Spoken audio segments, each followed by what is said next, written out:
ច័ន្ទរះខ្ពស់នៅឆ្ងាយសំឡឹងស្រញញឹម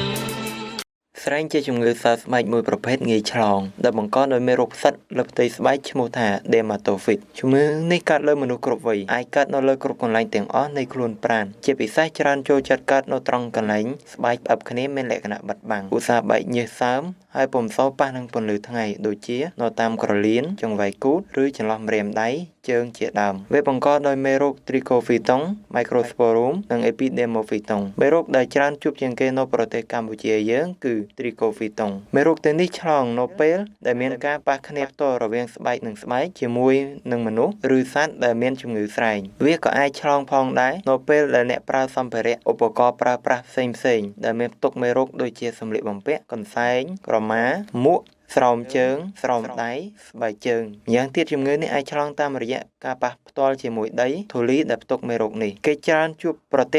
នៅប្រទេសមានអាកាសធាតុក្តៅហើយសើមរោគសញ្ញានៃជំងឺស្រែងសម្គាល់ដោយរមាស់ហើយមានរាងជារង្វង់បន្ទះមូលឬរាងពងក្រពើដោយមានក្រមាស្រកា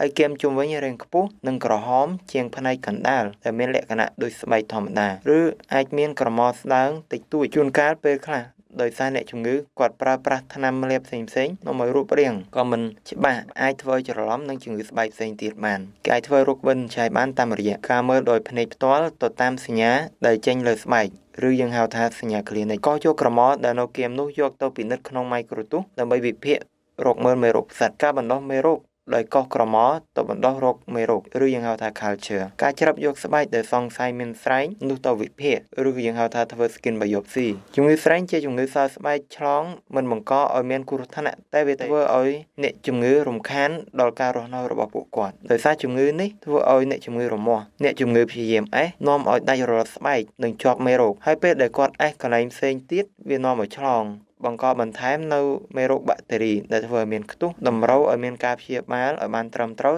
ទើបអាចជាបានម្យ៉ាងទៀតបើសិនជំងឺនេះកើតលើក្រចកនាំឲ្យក្រចកខូចទ្រង់ទ្រាយហើយបើកើតលើស្បែកក្បាលវាធ្វើឲ្យសក់ជ្រោះនៅទីតាំងនោះបានករណីកើតលើស្បែកតែមួយកន្លែងតិចតួចអាចប្រើថ្នាំប្រភេទជាក្រែមសម្រាប់ពពួកផ្សិតដូចជា Miconazole Clotrimazole ឬ Ketonazole លេបលើស្បែកមានបញ្ហា2ដងក្នុងមួយថ្ងៃរយៈពេល3ទៅ4សប្តាហ៍ប្រសិនបើកើតនៅច្រើនកន្លែងនោះការព្យាបាលទាមទារប្រើថ្នាំលេបទៅតាមកម្រិតនិងទីតាំងនៃជំងឺ